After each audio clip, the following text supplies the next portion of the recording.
হরে Krishna, Mayapur Nitai Gour kitchen থেকে সবাইকে স্বাগতম। আপনারা কেমন আছেন? আশা করি ভগবানের কৃপায় ভালোই আছেন। আজকে ভগবানের জন্য একটা কেক বানাবো, ফ্রুটস কেক বানাবো। তার জন্য প্রথমে আমি ময়দাটা নিয়ে নিচ্ছি। এখানে আমি দিয়ে দিয়েছি এখানে দিয়ে দিয়েছি 2 বাটি ময়দা। এখানে আমি 1 বাটি ময়দা দিয়ে দিচ্ছি। আর এখানে নিয়েছি কাজু বাদাম একটু কুচিয়ে নিয়েছি, এখানে অ্যালমন্ড নিয়েছি, আর এখানে পেস্তা বাদাম, এখানে কিশমিশ, আর এখানে নিয়েছি একটু আমসত্ত্ব। কারণ ফ্রুটস কেক হবে তার জন্য সব ড্রাই ফ্রুটসগুলি বানিয়ে নিয়েছি। এখানে আমি 2 চামচ চিনি দিয়ে দিচ্ছি।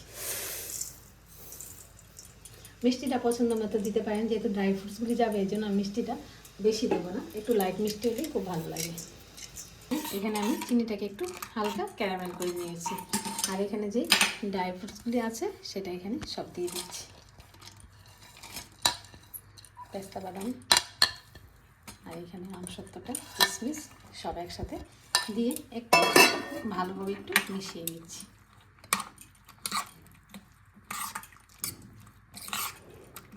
এখানে আমি 2 চামচ গুঁড়ো দুধ দিয়ে দিলাম। এখানে আমি 1 চামচ দিয়ে দিলাম, আর একটু বেশি পড়ে গেল, ঠিক আছে, দুধটা বেশি দিলে টেস্ট হয়। এবার আমি শুকনো উপকরণগুলো সব দিয়ে দিচ্ছি, আর এখানে দিয়ে দিচ্ছি, যেহেতু আমি 3 বাটি নিয়েছি, এখানে বেকিং পাউডারটা দিয়ে দিচ্ছি 1.5 চামচ,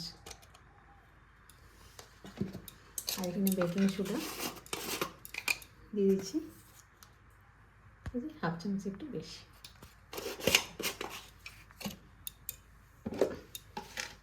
আর একটু টেস্টের জন্য আমি একটু কেকটার মধ্যে একটু লবণও দিয়ে দিলাম।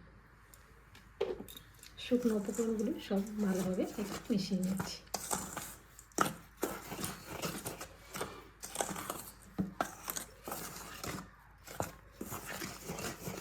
এখানে আমি সাদা তেল দিয়ে দিচ্ছি 3-4 চামচ। সেটা আপনারা চাইলে বাটার দিয়ে গুলে নিতে পারেন। আজকে আমি বাটার ছাড়াই এই কেকটা বানাচ্ছি।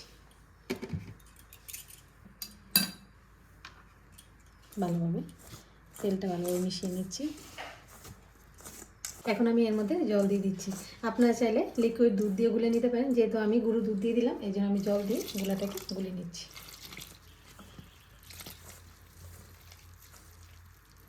ব্যাটারটার ঘনত্বটা ঠিক এরকম হবে। আমি এখানে 1 চামচ কোকো পাউডার দিয়ে দিয়েছি, আপনাদের ভিডিওটা দেখাতে ভুলে গেছি। এই যে ভালোভাবে আমি ব্যাটারটাকে হাত দিয়ে আজকে খুব সুন্দর করে মেখে নিয়েছি। আর এখানে যে চিনি ক্যারামেলটা করে নিয়েছিলাম এটাও দিয়ে দিচ্ছি।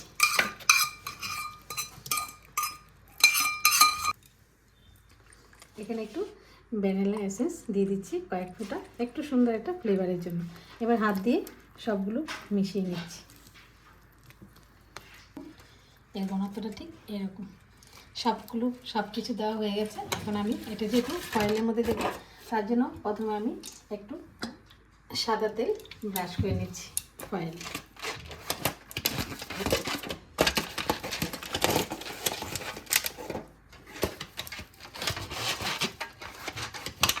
আমি এখন ফয়েলে দিয়ে দিচ্ছি।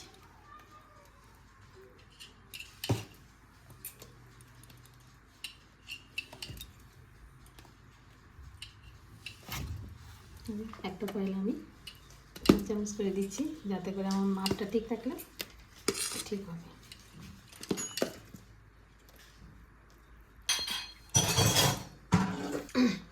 এই যে 4টে ফয়েলে এখানে দিয়ে দিলাম।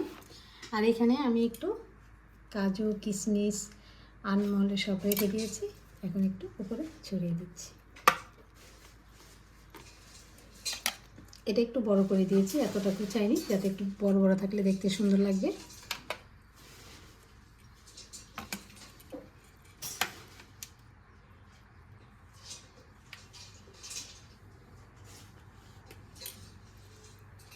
হয়ে গেল, এখন আমি বেক করে নিচ্ছি। দেখুন সবগুলো কেক বেক করা হয়ে গেছে। আগে কত সুন্দর ফুলে গেছে। এই যে দেখুন, আমি একটা বের করে দেখাচ্ছি। এই যে একদম উঠে চলে আসছে, কত সুন্দর সফট হয়েছে। এই যে কেকটা আমি কেটে নিচ্ছি।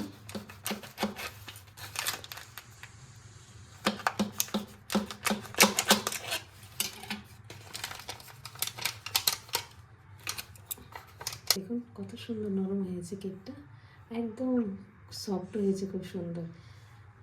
এরকমভাবে আপনারা ভগবানকে ভোগ লাগিয়ে প্রসাদ পেয়ে দেখবেন, দারুণ অপূর্ব লাগে। যখন ভগবানকে ভোগ লাগিয়ে প্রসাদ খাবেন তার স্বাদটা অনেকটাই বেড়ে যাবে। তাহলে আজকে ভিডিও এখানে শেষ। সবাই ভালো থাকবেন, সুস্থ থাকবেন, আবার দেখা হচ্ছে পরের ভিডিওতে। হরে কৃষ্ণ।